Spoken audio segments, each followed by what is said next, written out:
Ya, dari Studio NMC Borneo kita akan sama-sama ikuti dialog politik bersama Kiai Haji Azhar Baharudin.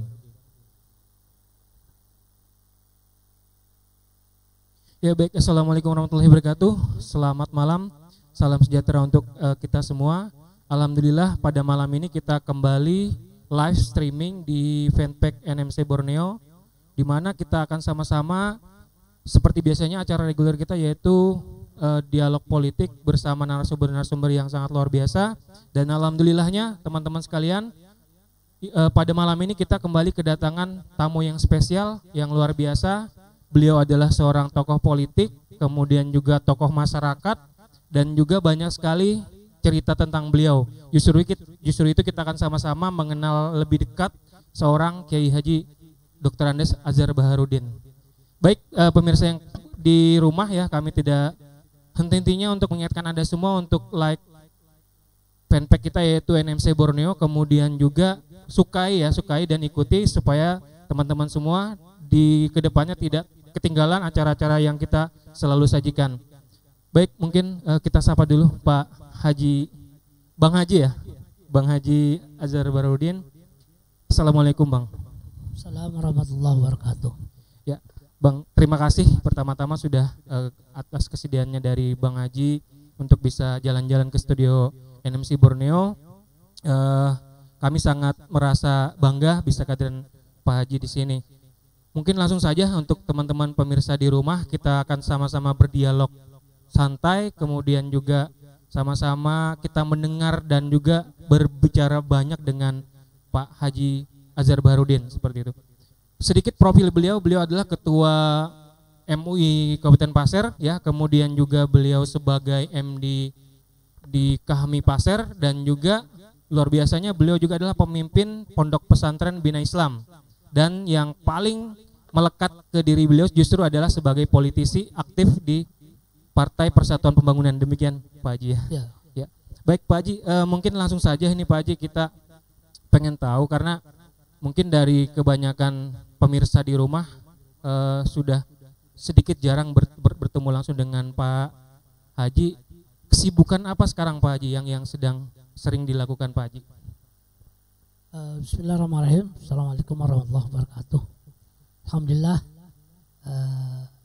dapat bersilaturahim di studio ini, sekaligus kami gunakan kesempatan untuk menyapa pemirsa MSC Borneo di mana saja berada, khususnya teman-teman yang ada di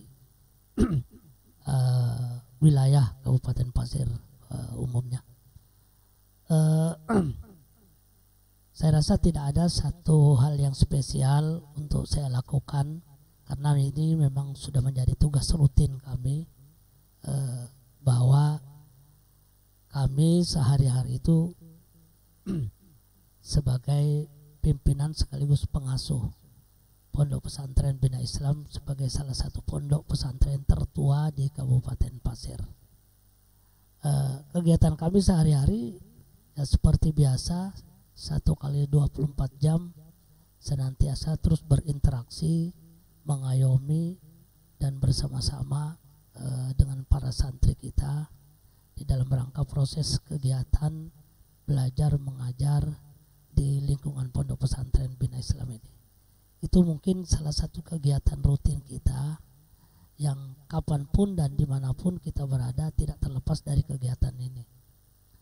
Selanjutnya juga kegiatan-kegiatan lain yang juga ada terkait dengan kegiatan pondok adalah secara rutin juga itu selalu kita lakukan, yaitu misi dakwah kita kepada umat.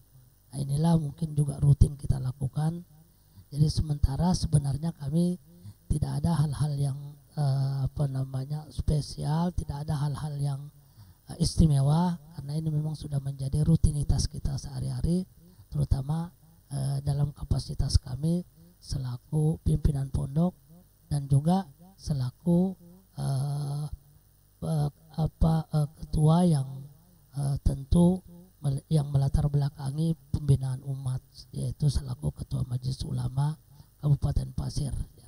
Inilah sementara kegiatan rutin kami, samping kegiatan rutin-rutin lainnya, mengikuti kegiatan-kegiatan sosial, kegiatan-kegiatan organisasi seperti biasa. Itulah dari beliau sudah ungkapkan kesibukan beliau di akhir-akhir ini. Justru yang paling kita alhamdulillah syukuri adalah beliau masih sehat, bisa bertemu dengan kita semua, terutama pemirsa NMC Borneo. Baik Pak Haji, untuk kita singgung sedikit tentang Pondok Pesantren Bina Islam. Sejauh ini eksistensinya seperti apa Pak Haji? Eksistensi dari pondok pesantren? Ya, keberadaan Pondok Pesantren Bina Islam yang didirikan tahun 1973 ya. 73 Pak Haji. 73 ya. Sampai sekarang itu sudah mengeluarkan santri-santri yang sekarang sudah tersebar di masyarakat, khususnya di seluruh wilayah Kabupaten Pasir. Tidak kurang dari ribuan santri sudah banyak alumni ya, sebagai alumni Pondok Pesantren Bina Islam. Awal mula didirikan oleh kakek kami yang pada saat itu masih berstatus sebagai asisten wedana. Kalau sekarang ini kan camat ya. Asisten camat asisten lah ya. wedana, camatnya bukan asisten camatnya, camat Kecamatan Tanah Grogot. Dalam kesibukan beliau sehari-hari selaku aparat pemerintah, beliau juga punya tugas yang diamanahkan oleh agama, yaitu pengemban amanah umat untuk memberikan pencerahan, pembimbingan kepada umat. Akan tetapi beliau selama ini hanya sekedar rutinitas yang tidak terprogram, tidak terencana. Maka dari itu beliau berkeinginan bagaimana apa yang beliau berikan itu bukan saja untuk sekarang ini, tapi bagaimana untuk kedepannya nanti, generasi-generasi kedepannya. Untuk itulah beliau mencoba untuk mendirikan satu lembaga pendidikan yang di dalamnya menggembleng anak-anak kita untuk kita persiapkan menjadi generasi ke depan yang menjadi estafet dari orang-orang tua sekarang ini. Itulah salah satu tujuan didirikannya pondok pesantren. Kenapa dinamakan Bina Islam? Karena memang tujuannya adalah ketika dia masuk lembaga pendidikan pondok tersebut, maka yang paling utama adalah terbinanya keislamannya, terbinanya agamanya, terbinanya kepribadiannya, yang semua berdasarkan hal-hal yang terkait dengan agama. Agama ad-dinul Islam. Maka diberilah nama pondok pesantren Bina Islam. Alhamdulillah sampai sekarang ini tetap eksis, memberikan kontribusinya terhadap pembinaan keagamaan kepada anak-anak muda kita. Baik, itu tadi tentang eksistensi dari pondok pesantren Bina Islam yang langsung beliau sebagai pembina sekaligus dewan penasihat lah Pak Haji ya di situ. Pengasuh seperti itu. Oke. Bang Haji, mungkin kita lanjut ke pertanyaan selanjutnya. Seorang Bang Haji Azhar Baharudin ini tentunya juga eksistensinya luar biasa, terutama di Kabupaten Pasir seperti itu.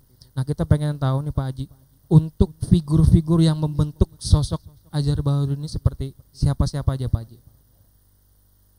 Yang jelas orang tua kami itu adalah punya peranan yang sangat besar dan sangat luar biasa di dalam membentuk kepribadian kami, membentuk jiwa kami menjadi jiwa yang punya kepedulian, punya komitmen terhadap agama dan terhadap eksistensi agama di tengah-tengah masyarakat. Jadi terutama kakek kami sebagai pendiri pondok pesantren itu banyak sekali jasanya, banyak sekali andilnya di dalam membentuk kepribadian kami, jiwa kami, sehingga menjadi apa yang kita bisa lihat, teman-teman lihat sampai sekarang ini. Dan keberadaan saya sekarang ini di pondok tidak terlepas dari amanah ya, yang dibebankan kepada saya. Saya ini sebagai penerus kedua setelah beliau. Penerus Penerus kedua, pertama adalah orang tua saya sendiri. Beliau sekarang sudah tiada dan saya adalah penerus kedua di dalam rangka meneruskan kepemimpinan di pondok ini dan dalam rangka meneruskan aktivitas dakwah yang terencana, dakwah yang terprogram di dalam rangka untuk membentuk generasi muda yang Islami begitu. Baik, itulah tadi beliau sudah ungkapkan sosok figur-figur yang membentuk seorang Azhar Baharudin sampai saat ini kita tahu persis beliau adalah tokoh masyarakat dan siapapun pasti mengenal keberadaan beliau seperti itu. Nah baik, untuk kemudian kita ingin tahu juga Pak Bang Haji, di bawah kepemimpinan Bang Haji sendiri bagaimana pondok pesantren ini, apakah ada lompatan tersendiri yang sudah Bang Haji lakukan dengan yang sebelumnya mungkin Bang Haji? Ya, sesuai dengan situasi dan kondisi sekarang, sesuai dengan tuntutan zaman sekarang, dan disesuaikan juga dengan kemampuan apa yang ada pada diri kami sendiri selaku penerus dan pemegang amanah kepemimpinan pondok ini. Ada beberapa program-program yang telah dilakukan oleh Pondok Pesantren Bina Islam, dan ini kami anggap sebagai satu kontribusi yang cukup besar bagi pembangunan keagamaan di Kabupaten Pasir, dan kaitannya dengan kepemimpinan sebelumnya. Ini kami anggap sebagai satu lompatan yang cukup signifikan di dalam rangka menangkap tuntutan zaman yang ada sekarang ini. Salah satu program-program yang kami lakukan itu pertama adalah dengan memanfaatkan keberadaan alumni-alumni kita agar supaya alumni kita setelah dia belajar di pondok ini bisa lebih bermanfaat, berguna dan berkontribusi maksimal. Jadi potensi masyarakat. Mereka diambil ya, lagi Pak? Diambil sebagai salah satu alumni pondok yang dari awal kita melakukan seleksi siapa yang kita anggap mampu, mumpuni, dan kita anggap punya komitmen terhadap dakwah dan agama. Kita kirim ke sekolah-sekolah yang lebih tinggi jenjangnya, ke tempat-tempat yang kita anggap bisa memberikan keilmuan yang lebih lagi dibanding dia menuntut di pondok ini. Jadi alumninya kita kirim lembaga pendidikan yang lebih tinggi lagi, yang lebih berkualitas lagi, dengan satu harapan setelah mereka menuntut ilmu, mereka kembali mengabdi di pondok selaku pemegang amanah dan estafet selanjutnya. Tapi dengan catatan juga kami tidak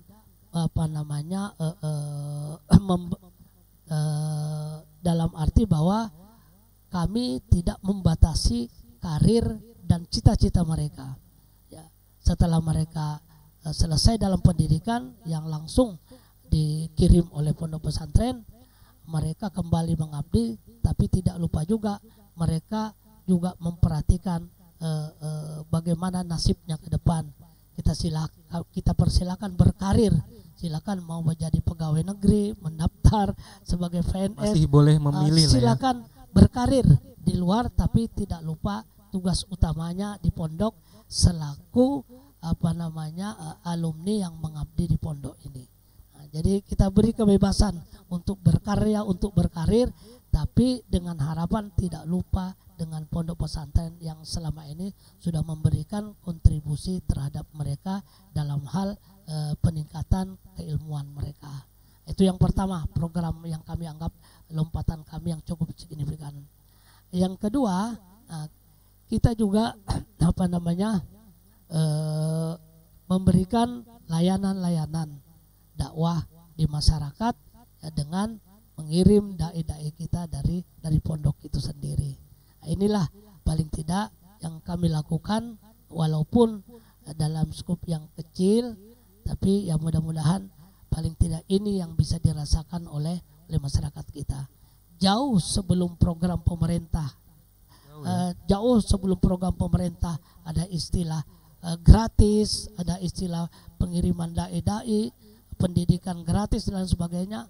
Itu puluhan tahun yang lalu embrionya justru di situ. Iya, kita sudah memprogramkan yang namanya pendidikan gratis. Kita tidak ingin hanya gara-gara masyarakat kita tidak mampu dari segi ekonominya sehingga dia tidak bersekolah.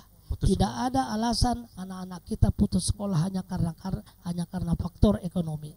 Maka pondok sebagai lembaga pendidikan yang menampung mereka dengan satu filosofi, kalian masuk ke sini silakan bantu pondok ini. Tapi kalau kalian tidak mampu membantu pondok, maka pondoklah yang akan membantu kalian. Yang pada prinsipnya yang penting kalian jangan putus sekolah, kalian jangan putus belajar. Jadi program pemerintah dengan pendidikan gratis dan sebagainya itu bukan barang baru di pondok pesantren, karena sudah sejak dulu. Makanya terus terang kadang-kadang ada santri kita yang sudah tamat dan mau mengambil ijazah, dia belum memenuhi kewajiban administrasinya. Karena apa? Ketidakmampuan mereka. Ada yang sampai 3 tahun tidak bayar itu, bayar ini. Tapi tidak jadi alasan bahwa dia stop belajarnya. Yang penting anak-anak kita bisa tetap belajar, bisa tetap membekali diri dengan ilmu. Sebab ilmu ini penting bagi mereka. Kita harus menanamkan ilmu. Ibarat satu filosofinya itu, tanamlah padi, insya Allah rumput itu akan tumbuh. Tapi kalau kita hanya menanam rumput, jangan harap padi akan tumbuh. Tanamkanlah ilmu kepada masyarakat kita, pada anak-anak kita, insya Allah dunia itu pasti akan didapat. Tapi kalau hanya dunia saja diperhatikan, ilmu belum tentu dapat. Manusia tanpa ilmu, maka dia akan terombang-ambing. Kira-kira itu paling tidak lompatan-lompatan yang kami lakukan sekarang ini, yang insya Allah mudah-mudahan ke depan bisa terus berlanjut sebagai kontribusi real kami di pondok pesantren kepada pemerintah kita, khususnya pemerintah Kabupaten Pasir. Ya, luar biasa ya, visioner sekali, tercerahkan sekali dengan penyampaian dari Bang Haji tentang pondok pesantren Bina Islam. Jadi justru dengan skup sekecil itu pun harus punya visioner ya, Pak Haji, harus punya visi ke depan seperti itu. Baik teman-teman sekalian, untuk profil mikro beliau kita sudah sama-sama mendengarkan langsung tentang bagaimana beliau secara pribadi. Di sesi selanjutnya kita akan sama-sama menggali lebih jauh tentang profil makro beliau ya, yang umum tentang beliau. Tapi jangan kemana-mana dulu karena setelah ini ya, setelah jeda iklan komersial berikut ini.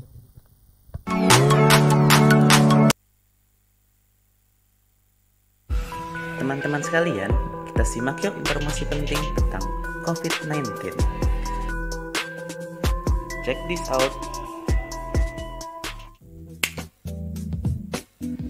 COVID-19 atau yang lebih dikenal dengan virus corona adalah virus yang menyerang sistem pernapasan.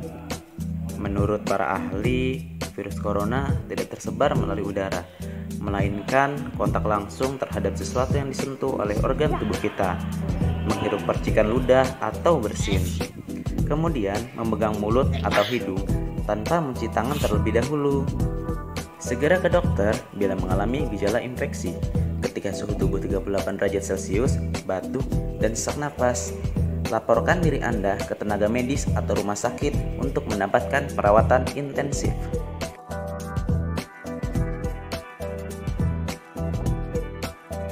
Budayakan hidup bersih sebagai upaya pencegahan. Gunakan sabun cuci tangan setiap habis beraktivitas. Gunakan masker dan semprotkan sanitizer di sekitar tempat tinggal. Jaga jarak fisik dalam lingkungan sosial bermasyarakat.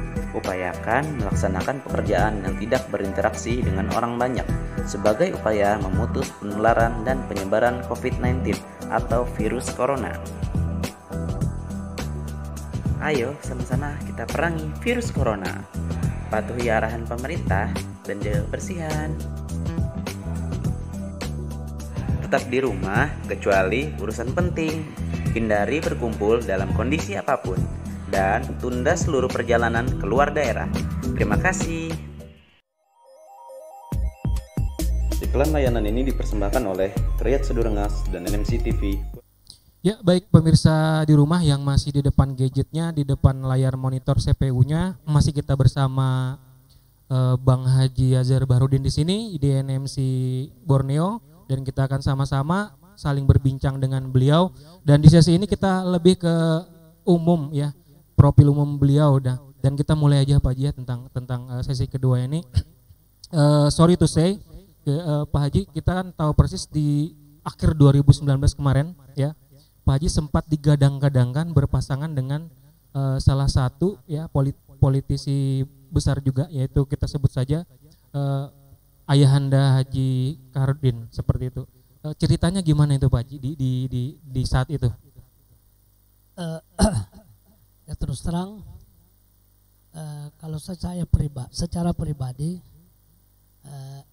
kami tidak terlalu proaktif ya terhadap situasi kondisi pada saat itu ya, perpolitikan kita menjelang pilkada yang sampai sekarang ini kan masih terus berlanjut tahapan-tahapannya. Jadi sekali lagi kami dalam posisi yang pasif lah begitu. Tapi wallahu alam, apapun penilaiannya, tapi yang jelas kami pada saat itu diminta ya, kami pada saat itu diminta oleh beliau agar supaya bisa mendampingi beliau di dalam rangka kontestasi politik pilkada ke depan 2020 yang akan datang. Jadi kami punya prinsip, artinya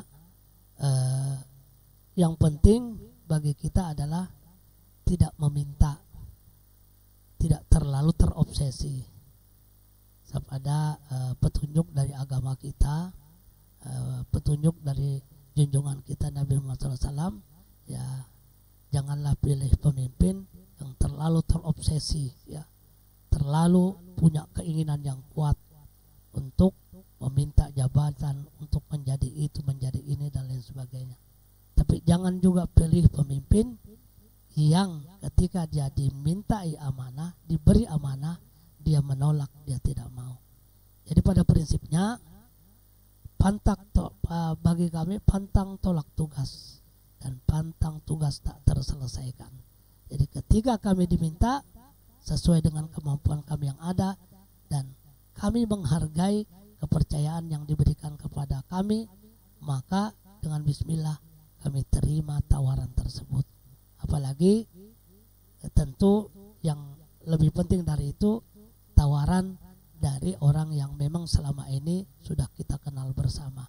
Dan kami juga istilah orang Banjar itu serantang seruntung di dalam kawalan dunia politik ya, sama-sama beliau di DPR, beliau ketua, kami sebagai wakil ketua, dan mereka mengemban amanah rakyat satu periode dengan beliau. Jadi kami tahu persis siapa beliau, bagaimana sepak terjang beliau yang luar biasa, yang sampai mulai awal sampai detik ini beliau melaksanakan amanah secara konsisten dan kami yakin beliau amanah. Itulah yang membuat kami tertarik untuk menerima tawaran. Ya. Pinang berarti Pak Haji ya. Ya. Ya, baik. Tapi gini Pak Haji, akhirnya ketika Pak Haji dan Haji Kaharudin itu berpasangan, itu sebuah momen besar ya, dalam tanda kutip, artinya paket yang terbaik lah pada saat itu ya. Namun akhirnya Pak Haji Kaharudin mengundurkan diri. Nah, kita pengen tahu juga pendapat Pak Haji pada saat itu. Ya, pada saat itu seperti apa Pak Haji? Ya, itulah yang namanya kan perjalanan ya. Dinamika politik, perjalanan hidup ya. Sebab kita juga harus percaya, harus meyakini di balik apa yang kita lakukan ada zat yang maha mengatur. Nah, jadi kami tentu sebagai seorang politikus ya, kami juga agak sedikit kaget. Artinya apa rencana yang selama ini sudah kita susun dan akan kita implementasikan ya, kita anggap ini kita mesti harus simpan dulu dan kita kembali dari awal lagi, kembali dari awal lagi untuk mengatur strategi. Tapi sekali lagi ini semua adalah perjalanan hidup yang memang sudah diatur. Kita logowo, kita ikhlas. Nah, itu kira-kira. Ya, jadi seperti itu perkembangannya pemirsa di rumah. Sempat kaget juga dan akhirnya apapun yang sudah direncanakan oleh kedua kandidat ini ya akhirnya disimpan dulu Pak Haji ya. Baik, untuk selanjutnya Pak Haji, kita tahu persis dan semua pemirsa ya kebanyakan pasti tahu tentang karir politik Pak Haji sendiri, Bang Haji sendiri di perpolitikan provinsi bahkan seperti itu, dan sempat menjabat sebagai anggota legislatif sampai 2 periode. Itu bukan hal yang mudah ya, hal yang mudah untuk kita semua menjadikan inspirasi bagaimana hebatnya ya beliau ya, Bang Haji Azhar Bahrudin bisa sampai 2 periode dipercaya oleh warga Kalimantan Timur ya untuk mewakili di legislatif tingkat 1 provinsi. Apa yang Pak Haji rasakan selama menjabat posisi tersebut? Sedikit kami ralat ya, klarifikasi. Kami menjadi wakil rakyat di tingkat kabupaten, di tingkat 2 Kabupaten Pasir itu selama 3 periode. Sebelumnya Pak Haji? Sebelumnya 3 periode sebelumnya, dan mulai periode pertama kami dipercaya menjadi wakil ketua DPRD sampai periode ketiga terus menjabat sebagai wakil ketua DPRD. Nah, terus periode selanjutnya 2014 2015 ke 2019 kami diminta oleh partai, ditugaskan oleh partai untuk ikut serta berkompetisi di dalam pemilu legislatif tingkat provinsi dengan mewakili Dapil 3 yaitu PPU dan Kabupaten Pasir. Dan alhamdulillah kepercayaan masyarakat itu kami emban berkelanjutan, dan kami sempat duduk 1 periode di DPRD provinsi sebagai anggota fraksi P3 di DPRD provinsi Kalimantan Timur. Dan untuk selanjutnya kami juga masih tetap ikut, tapi kami belum diberi amanah untuk melanjutkan tugas-tugas kami di DPRD. Nah, selama kami menjabat baik itu di DPRD tingkat 2 maupun tingkat 1, itu memang ada beberapa hal yang memang terasa oleh kami secara pribadi maupun secara institusi, peran-peran yang bisa kita lakukan terhadap pembangunan di masyarakat kita. Dengan kita duduk di DPR, kita paling tidak punya power ya, sebab sesuai dengan undang-undang mengatakan bahwa yang namanya pemerintah daerah itu adalah DPR dan bupati. Nah, DPR dan bupati. Dengan kapasitas kami sebagai anggota DPR itulah kami maksimalkan, manfaatkan untuk kepentingan masyarakat. Disinilah terasa sekali ketika kita berada di dalam satu sistem kepemerintahan, itu membuat kita lebih mudah untuk memperjuangkan aspirasi masyarakat. Aksesnya lebih mudah ya, untuk bisa lebih memperjuangkan kepentingan masyarakat yang lebih instan, yang lebih cepat begitu.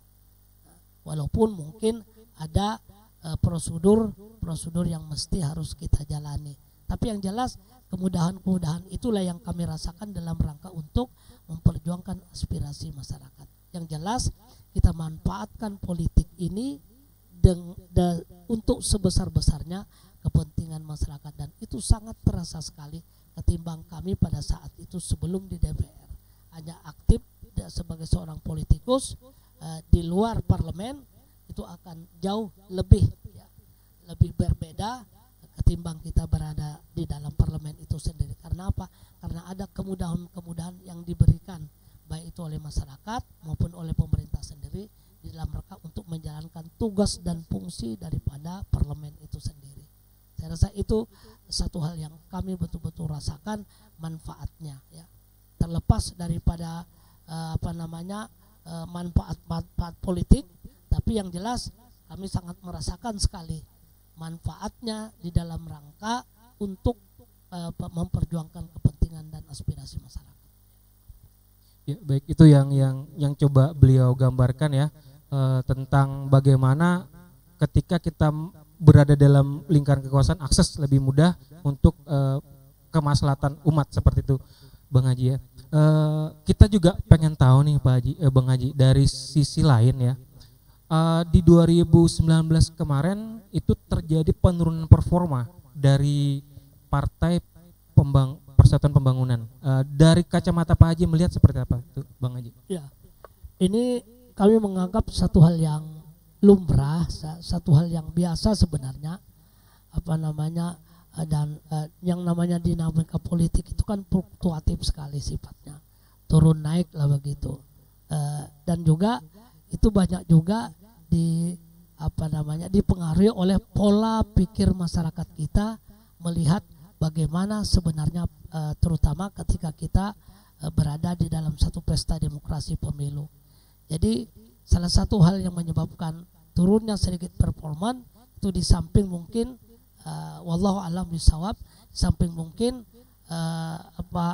kader-kader P3 secara kualitas mungkin belum terlalu mumpuni lagi untuk bagaimana bisa berkompetisi secara sehat, tapi juga paling tidak budaya atau paling tidak ada pergeseran nilai di tengah-tengah masyarakat kita di dalam memandang politik, di dalam memandang satu pesta demokrasi.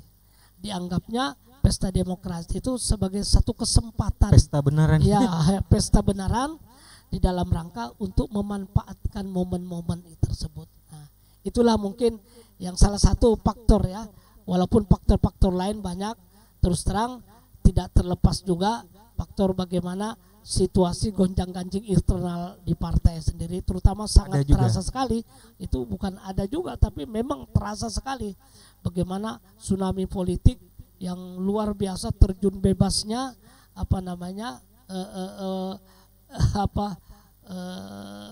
pandangan masyarakat terhadap P3 itu sendiri setelah ada sedikit kasus-kasus yang menimpa internal partai kami.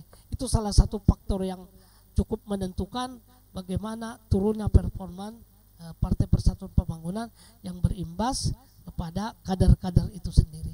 Ya, tidak ada sebenarnya sejak dari awal itu sejarah berdirinya DPRD Kabupaten Pasir itu P3 terus ikut berpartisipasi, bahkan terus ada wakilnya sebagai pimpinan dewan.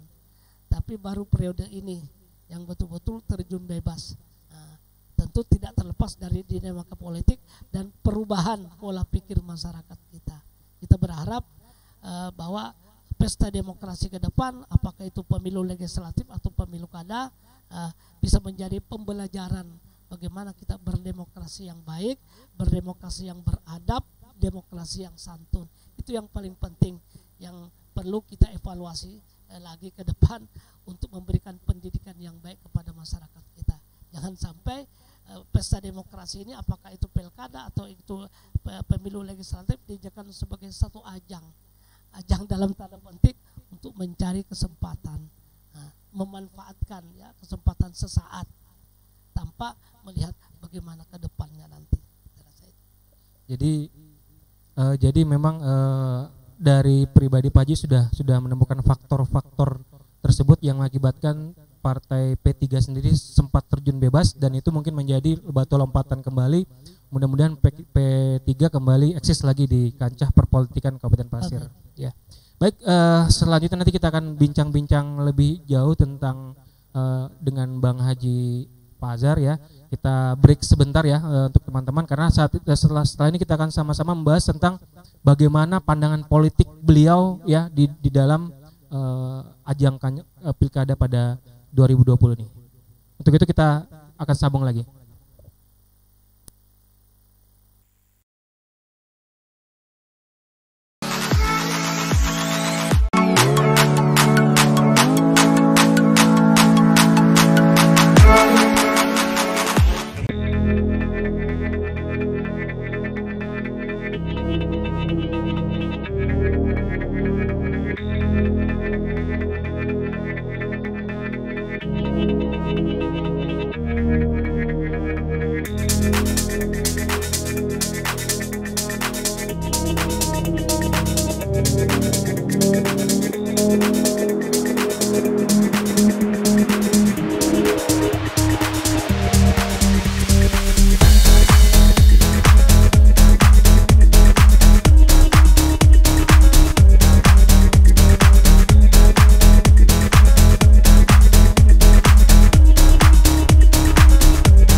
pemirsa NMC Borneo, NMC Loper di mana Anda berada, kita kembali lagi di frame kita dialog politik bersama narasumber yang sangat luar biasa pada malam ini, yaitu Bang Haji Azhar Bahrudin ya.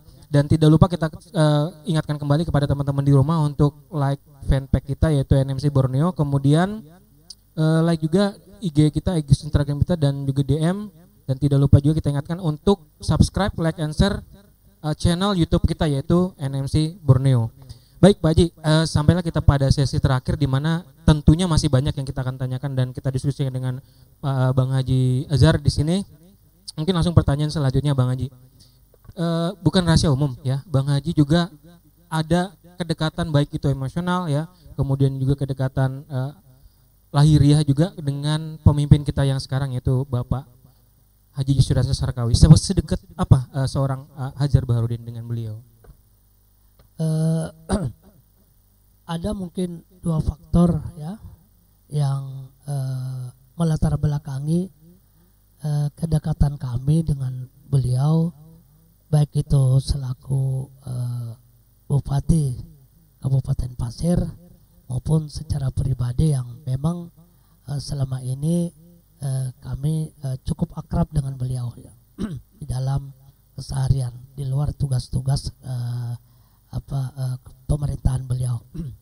Yang pertama mungkin faktor kedekatan kami adalah di mana memang sejak awal ketika beliau masih aktif sebagai aparat sipil negara atau pegawai negeri sipil, kami sudah mengenal sosok beliau dari dekat.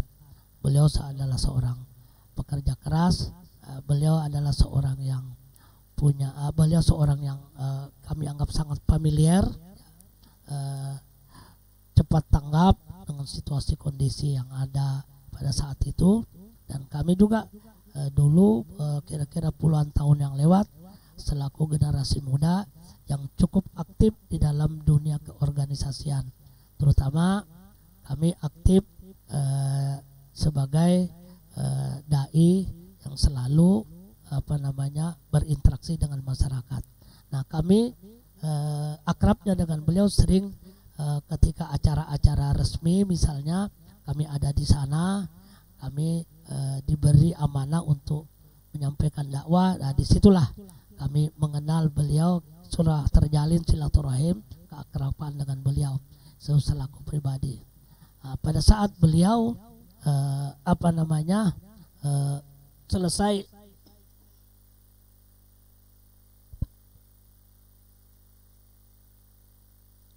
pada saat beliau pensiun ya, paripurna selaku aparat sipil negara, beliau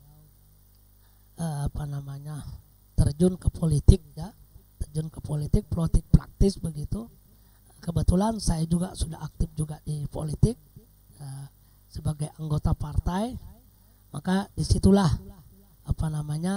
juga terjalin komunikasi politik di antara kita, sehingga dengan sepak terjang kami menyebabkan beliau mungkin ya dalam tanda petik tertarik untuk melakukan komunikasi yang lebih intensif lagi di dalam rangka untuk melakukan lompatan-lompatan ke depan nantinya, terutama terkait dengan pelaksanaan pesta demokrasi pilkada. Nah, disitulah kami baik secara pribadi maupun secara organisasi politik, beliau selaku pembina di dalam salah satu partai politik, kami juga pembina di partai lain, selalu berinteraksi. Bahkan beliau secara khusus pribadi mengajak dengan kita untuk bekerja sama bahu-membahu di dalam memperjuangkan sesuatu yang kita anggap bisa memberikan manfaat yang terbaik. Jadi dua hal inilah yang membuat kami begitu intens dengan beliau. Dan alhamdulillah sampai saat ini kami terus memantau dalam arti memantau kegiatan beliau, sebagaimanapun juga yang namanya saya merasa sebagai masyarakat yang baik, rakyat yang baik, bangsa yang baik adalah bangsa yang selalu punya kepedulian terhadap pemimpinnya. kepedulian itu tidak saja memberikan sesuatu yang baik kepada beliau, tapi juga mengkritik beliau kalau itu memang sesuatu yang kita anggap tidak benar menurut prosedur yang ada. Jadi kami tidak membedakan ketika kita sama-sama, beliau berbuat sesuatu yang mungkin itu salah, kita tegur. Jadi sahabat yang baik, teman yang baik adalah teman yang ketika salah kita tegur, yang ketika baik kita support lagi. Itulah sedikit sekelumit tentang kedekatan saya dengan beliau, dan sampai sekarang alhamdulillah saya dengan keluarga beliau juga akrab. Ya, itu tadi tentang sekelumit kedekatan beliau. Jadi quote-nya adalah sahabat yang baik ada di saat senang, di saat susah. Ketika susah ada, kemudian ketika terjadi kesalahan yang dibuat oleh sahabat tersebut, kita wajib mengkritisi. Begitu Bang Haji ya. Baik, selanjutnya Bang Haji kita ke tema yang lain tentang Bang Haji kan juga sebagai ketua MUI Kabupaten Pasir ya. Terutama di masa Covid kemarin itu terjadi kegiatan yang di masjid itu yang sedikit dikurangi ya. Dari standing posisi Pak Haji sendiri sebagai ketua MUI pada saat itu seperti apa Pak Haji? Ya. Sebagaimana kita ketahui bahwa salah satu fungsi dan tugas Majelis Ulama itu adalah sebagai pengemban dan pengayom umat itu sendiri. Pengayom umat adalah dalam arti memberikan sesuatu yang terbaik bagi umat di dalam kaitannya dengan pelaksanaan kegiatan-kegiatan keagamaan. Satu sisi juga sebagai mitra pemerintah.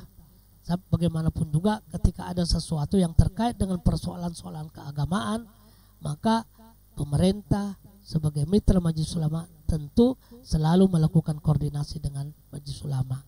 Nah, terkait dengan situasi kondisi yang sampai sekarang ini masih kita rasakan, disitulah bagaimana peran Majelis Ulama diuji di tengah-tengah umat.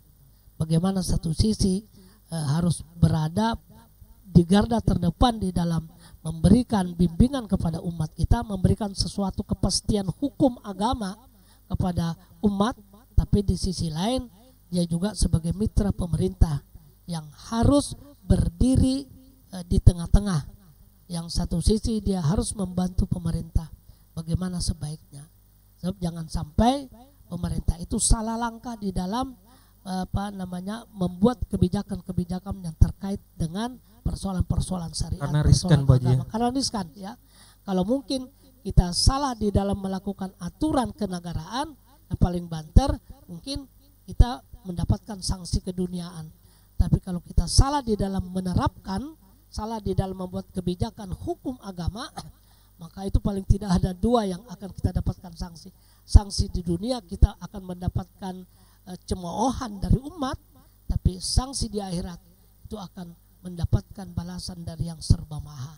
Itulah salah satu fungsi yang betul-betul diperankan oleh Majelis Ulama pada saat itu. Berarti standing position Pak Haji sebagai ketua juga ketika dibatasinya aktivitas di rumah ibadah seperti apa Pak Haji? Ya, jadi sebenarnya ya pemerintah dengan Majelis Ulama itu dua institusi yang selalu berjalan bersama-sama, selalu berkoordinasi bersama-sama terhadap satu hal yang dibutuhkan oleh umat. Tidak ada yang saling bentrok belakang. Tidak ada saling bentrok sebenarnya. Cuma memang perlu pemahaman yang maksimal lagi ya kepada masyarakat kita. Perlu kita sampaikan di sini, Majelis Ulama dan pemerintah itu sebenarnya tidak pernah melarang untuk melaksanakan rutinitas ibadah di masjid, karena itu memang perintah, kita tidak boleh larang. Majelis Ulama tidak pernah melarang warganya, masyarakatnya untuk beribadah di masjid. Nah, dari awal di dalam maklumatnya, di dalam fatwanya itu dikatakan bahwa masyarakat ya dihimbau agar supaya dalam situasi dan kondisi wabah seperti ini ya dihimbau untuk melaksanakan kegiatan rutinitas ibadahnya itu di rumah. Itu yang digarisbawahi. Itu yang digarisbawahi ya. Jadi dihimbau untuk di rumah. Akan tetapi kalau ada keinginan satu masyarakat, satu kelompok yang juga ingin melaksanakan di masjid, silakan, tapi dengan catatan. Inilah peran pemerintah kepada Majelis Ulama untuk memberikan semacam rambu-rambu. Jadi sekali lagi, pemerintah dalam hal ini Majelis Ulama dan Kementerian Agama dalam hal ini tidak pernah melarang sebenarnya. Yang ada himbauan. Kalaupun ada yang ingin melaksanakan silakan, tapi dengan catatan. Walaupun himbauan untuk tidak melaksanakan itu kita sertai juga dengan argumentasi-argumentasi yang sangat argumentatif begitu, yang sangat rasional. Karena apa? Karena itu memang petunjuknya. Misalnya tidak dilarang di masjid beribadah, sholat, tapi yang dilarang itu berkumpul-kumpulnya, karena di situ berpotensi penyebaran lebih cepat. Jadi sekali lagi tidak dilarang, silakan. Tapi kalau ingin juga silakan, tapi dengan beberapa catatan protap ya. Dengan beberapa protap, yaitu protokol kesehatan. Jadi ini terus yang diimbau oleh masyarakat. Makanya di dalam klausul itu dikatakan kalau itu zona hijau dianjurkan tetap silakan. Kalau itu sudah zona kuning, apalagi zona merah, maka sangat dianjurkan untuk tidak melaksanakan di masjid. Silakan tetap melaksanakan, tapi itu di rumah. Jadi itu salah satu tugas dan fungsi dari Majelis Ulama dalam situasi kondisi seperti standing positionnya begitu. Baik, itu dia tercerahkan kembali ya tentang apapun mungkin keraguan dari umat, posisi dari MUI ternyata berjalan bersamaan dengan pemerintah juga. Baik, Bang Haji, kita kembali ke tema pada malam ini, yaitu kader umat, kader bangsa, dan bukan sekedar opsional ya untuk Bang Haji Azhar sendiri. Kita pengen tahu nih Bang Haji, pendapat Bang Haji ya tentang indikator yang sebenarnya harus dimiliki calon pemimpin daerah ke depannya Pak Sir ya. Mungkin berbeda waktu, berbeda indikator ya, mungkin seperti itu. Kalau ke depan ini sepertinya harusnya punya indikator apa saja seorang calon bupati yang harus dimiliki Kabupaten Pasir? Jadi benar apa yang sering kita dengar, kata-kata hikmah, pepatah pepitih orang tua kita dulu, bahwa lain tepat, lain zaman, lain situasinya, lain zaman, lain kebijakannya, kira-kira begitulah substansinya ya. Itulah substansinya.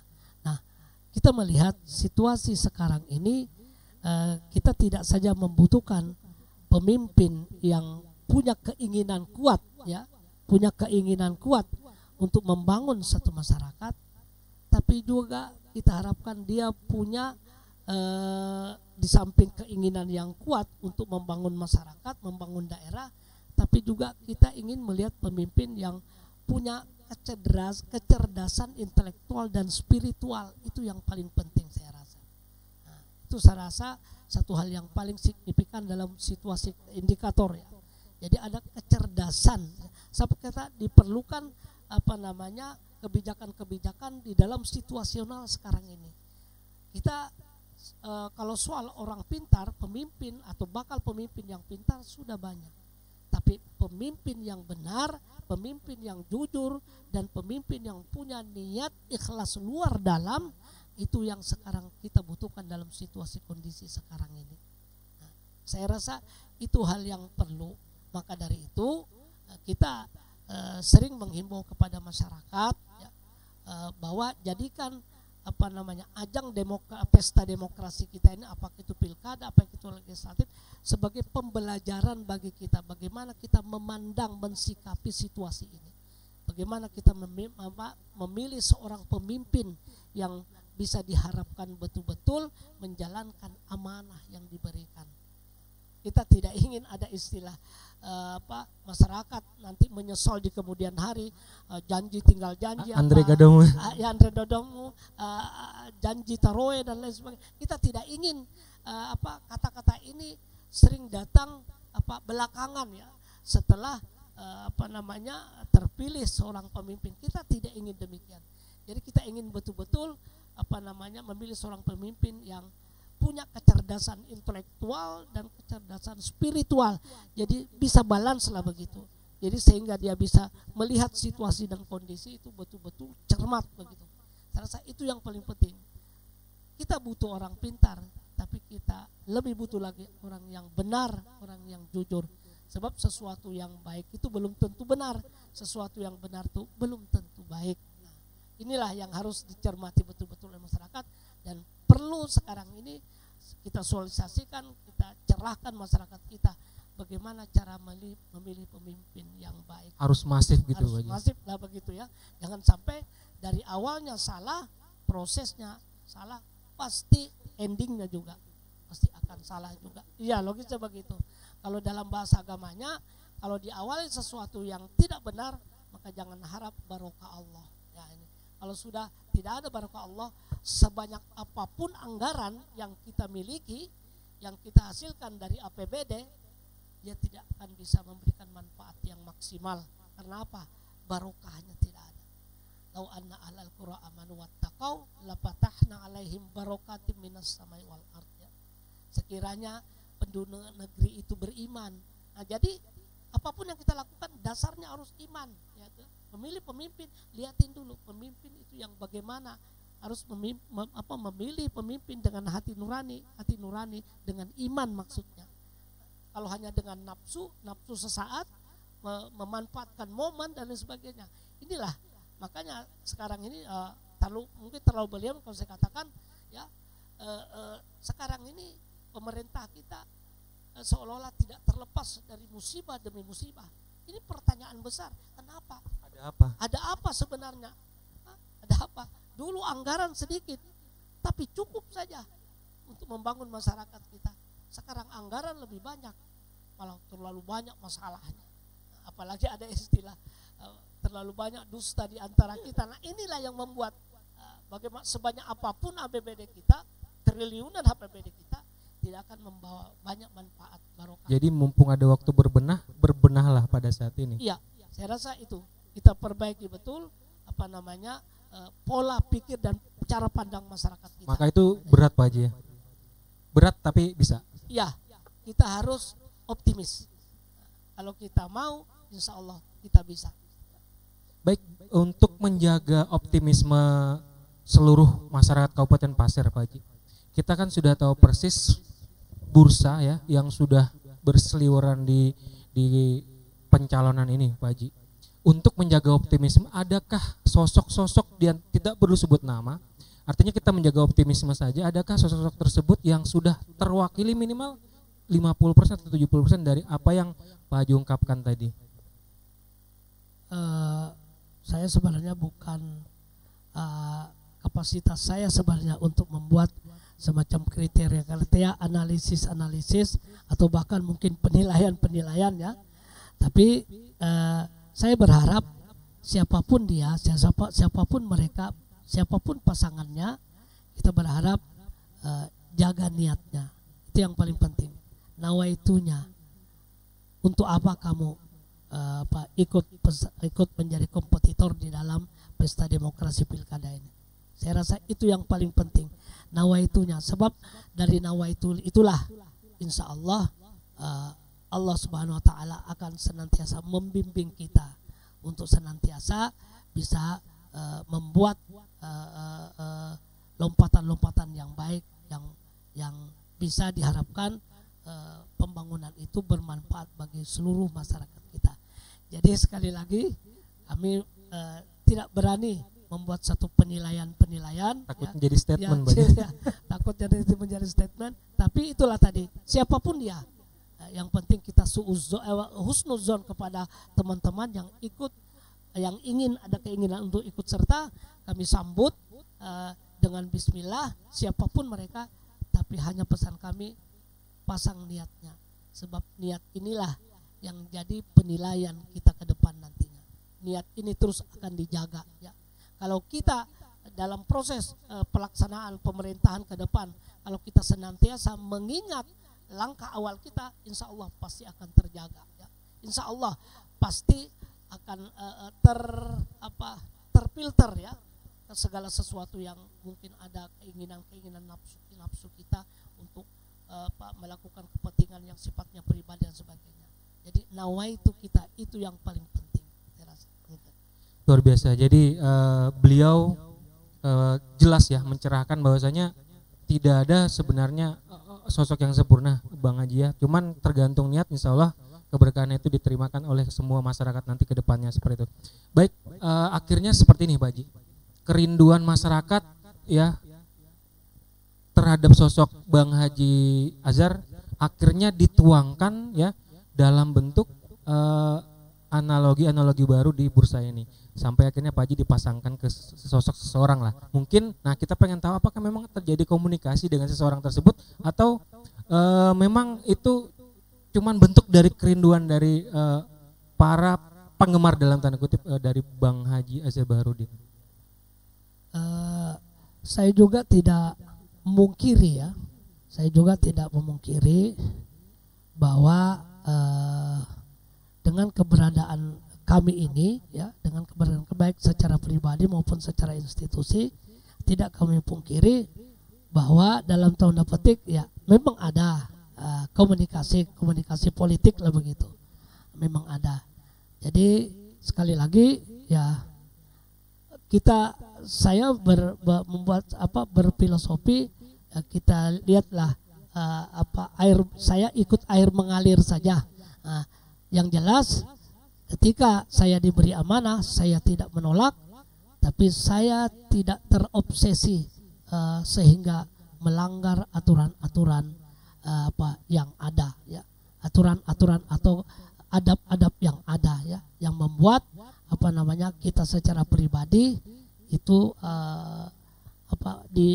dipandang orang ya, menjadi sesuatu yang ambisius begitu.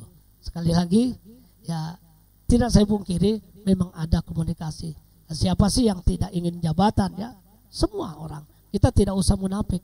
Tapi jangan sampai dalam rangka untuk mendapatkan satu jabatan dengan menerobos semua rambu-rambu ya, dengan menghalalkan semua cara. Nah, ini yang kita tidak, kembali lagi kepada ke belakang tadi, ini yang kita tidak inginkan. Kita ingin menciptakan, membentuk, memilih pemimpin-pemimpin yang punya moral force yang tinggi. Itu yang saya harapkan ya, sesuai dengan pengalaman yang saya dapat dari organisasi kemahasiswaan saya dulu waktu masih sebagai seorang mahasiswa di KAHMI, di HMI, saya juga pernah di IMM dan lain sebagainya. Ini moral force inilah yang saya pegang terus. Jangan sampai moral kita jatuh karena ambisi kita, ambisi sesaat tadi ya. Jangan sampai menjual diri kita, menjual organisasi kita, dalam tanda petik menjual partai kita hanya untuk kepentingan duniawi ya. Partai tidak bisa dijual, berapa ratus triliun pun tidak akan bisa dijual hanya untuk kepentingan sesaat. Begitu tidak ternilainya luar biasanya harga sebuah organisasi, apapun organisasinya, apa itu HMI, PMII, apa itu KNPI dan lain sebagainya, tidak bisa dibeli berapa ratus triliun pun. Nah, ini saya pesankan kepada kita semua. Ini satu prinsip, satu prinsip, dan ini juga yang sering saya sampaikan kepada masyarakat kita sebagai satu pencerahan. Bukan kampanye, tidak, ini pencerahan kepada kita semua. Dan ini terpulang kepada diri kita sendiri, nawaitu kita sendiri. Saya rasa itu. Terima kasih. Baik, terakhir mungkin pertanyaan ke Bang Haji Azhar. Kalau misalkan diamanahi, wallahu alam, kembali menjadi pemimpin ya, Pasir ini mau seperti apa sih dalam benak Pak Haji? Saya mungkin ini tidak terlalu berlebihan, tidak terlalu revolusional sifatnya, tapi saya ingin ada satu perubahan yang signifikan dari semua komponen yang ada di masyarakat kita Kabupaten Pasir. Apakah itu pemimpinnya, apakah itu aparatnya, apakah itu kita sebagai masyarakat yang ada di bawah sebagai pendukung pemerintah. kita ingin ada satu perubahan sikap gitu. Kita ingin ada satu perubahan sikap ya, sikap di dalam memandang satu pembangunan, di dalam memandang satu institusi begitu. Misalnya kita sebagai bupati, untuk apa kita menjabat sebagai bupati? Apa fungsi dan tugas kita? Kita sebagai aparat dan lain sebagainya. Ada satu istilah yang dipopulerkan oleh Pak Jokowi sekarang, kerja. Nah, kita ingin kerja ini betul-betul memberikan sesuatu yang bermanfaat bagi masyarakat ada kita. Outputnya. Ya, outputnya. Ada satu hal yang melalui media ini, kesempatan ini ingin saya sampaikan ya. Ada satu hal yang ingin saya sampaikan, bahwa mohon ya kepada aparat kita, mohon kepada ASN kita, aparatur sipil negara sebagai abdi masyarakat, untuk betul-betul melaksanakan tugas dan fungsi yang sebenar-benarnya, memberikan satu hal yang ringan kepada masyarakat ya. Jangan sampai masyarakat itu bolak-balik hanya untuk urusan yang sebenarnya bisa kita perpendek birokrasinya ya. Kasihan itu. Sekarang ini guru-guru bagaimana mau maksimal mentransfer ilmunya, membimbing anak-anaknya, kalau guru-guru sendiri sudah direcoki dengan aturan yang macam-macam. Nah, inilah yang ingin kita robah sebenarnya. Kita tidak, saya terus terang, kalau saya diamanahi, wallahu alam bisawab, kalau saya diamanahi sebagai pemimpin, saya ingin, dan saya tidak terlalu terobsesi dengan penghargaan. Apa gunanya Adipura, tapi sementara masyarakat kita masih tertinggal jauh. Tidak ada. Adipura itu cuma pemerintah, yang bersih cuma pemerintah. Kita ingin Adipura yang kita dapat itu betul-betul masyarakat yang berpartisipasi, bukan petugas kebersihan. Apa artinya petugas kebersihan kasihan tiap pagi sementara masyarakat kita? Nah, ini yang paling penting. Pola pikir masyarakat kita, pemerintah kita, pemimpin kita harus kita robah. Dan ini bukan berlebihan, tidak terlalu revolusioner lah, karena semuanya berangkat dari kita semua. Jadi sekali lagi, saya tidak terlalu terobsesi dengan penghargaan itu ini, tapi bagaimana ketika saya memimpin, saya mendampingi pemimpin misalnya, saya ingin seluruh masyarakat kita bisa menikmati keindahan Tanah Grogot. Dengan apa? Dengan akses jalan yang baik. Kalau ada acara di Grogot, kita bisa melihat bagaimana masyarakat kita dengan mudah mobilisasinya. Dulu zaman saya masih anggota DPR di sini, ada istilah pekan olahraga kabupaten. Sekarang mana? Tidak ada lagi. Nah, saya imbau KONI ini. Saya imbau ini bagaimana instansi yang terkait dengan pemuda olahraga. Mana olahraga pekan olahraga Kabupaten Pasir? Tidak ada lagi. Miskin event ya, miskin event. Juga kegiatan-kegiatan keagamaan kita. Nah, saya ingin bahwa generasi kita yang bergerak di bidang baca tulis Al-Quran, kita sampai sekarang ini hanya berada di atas kabupaten yang dalam tanda petik minoritas Islam. Kita hanya berada di atas itu sedikit. Nah, ini sangat ironis kita, memprihatinkan kita. Nah, kita ingin jangan hanya sekedar setelah mau MTQ itu baru ada TC, baru ada training. Kita ingin isu semua berkesinambungan. Olahraga kita berkesinambungan. Jangan kalau ada event barulah kita tiba masa, tiba apa istilahnya itu, tiba masa, tiba akal begitu. Nah, saya ingin semua itu kita robah pola pikir kita semua. Ya, kita tidak usah terlalu terobsesi lah dengan penghargaan. Apa gunanya Adipura kita pampang, sementara masyarakat kita di Random, di Suan Selutung, di Suan Makmur itu tidak bisa menikmati yang namanya siring, lampu-lampu dan lain sebagainya. Yang menikmati orang Grogot sajalah. Nah, itulah harapan saya ke depan. Saya ingin tahun pertama, tahun kedua ini misal, tahun pertama kedua seluruh akses itu bisa dilewati dengan mudah. Itu yang paling penting. Dan itu masih terjangkau Pak Haji ya. Kalau masalah-masalah yang Pak Haji omongan tadi, bukan mustahil ya? Oh, bukan mustahil. Saya rasa yang penting kita bisa ada perencanaan. Nah, itulah pentingnya bagaimana kreativitas kerja kita oleh semua aparat itu. Itu yang paling penting. Mudahkan masyarakat di dalam berurusan dan sebagainya. Jangan sampai masyarakat berurusan itu pulang ngomel-ngomel. Karena apa? Ini hanya kekurangan kartu keluarga saja, pulang lagi ke Tanjung Aru dan lain sebagainya. Saya rasa ini mungkin. Jadi tercerahkan sekali ya, terutama pemirsa yang di rumah, ada beberapa komen ya tercerahkan sekali. Terima kasih Bang Haji Azhar Barudin atas kehadirannya di NMC Borneo. Mudah-mudahan tidak kapok Bang ya, nanti bisa diundang lagi di sesi yang lain. Kita sama-sama berdoa mudah-mudahan Bang Haji selalu sehat dan selalu bisa ada di tengah-tengah kita ya, menjadi sosok tokoh yang sangat penting ya dalam sejarah pembangunan Kabupaten Pasir ya. Mungkin sekian dari kami hanya membincangkan di sini, mendialogkan dengan beliau. Anda di rumah yang menentukan. Akhir kata dari kami seluruh kru NMC Borneo mengucapkan terima kasih. Wassalamualaikum warahmatullahi wabarakatuh.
Assalamualaikum warahmatullahi wabarakatuh. Kami Wakil Bupati Pasir atas nama pemerintah Kabupaten Pasir. Saya Hendra Wahyudi ST selaku Ketua DPRD Kabupaten Pasir.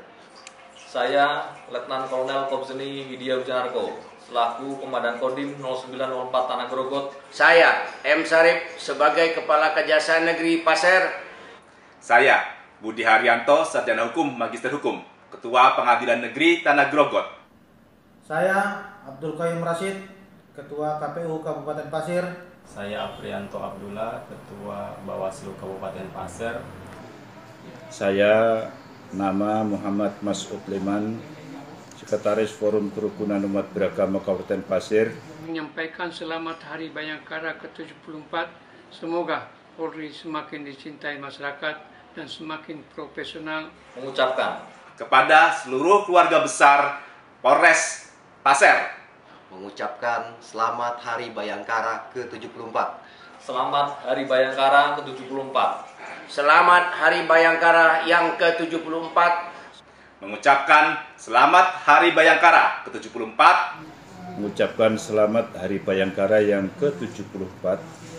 Mengucapkan selamat Hari Bayangkara ke-74. Mengucapkan selamat Hari Bayangkara ke-74. Semoga Polri semakin dicintai masyarakat, semakin profesional. Kamtibmas kondusif. Semoga Polri semakin dicintai oleh masyarakat, semakin profesional. Kamtibnas kondusif. Semoga Polri semakin dicintai masyarakat dan semakin profesional. Semoga Polri semakin dicintai masyarakat, semakin profesional.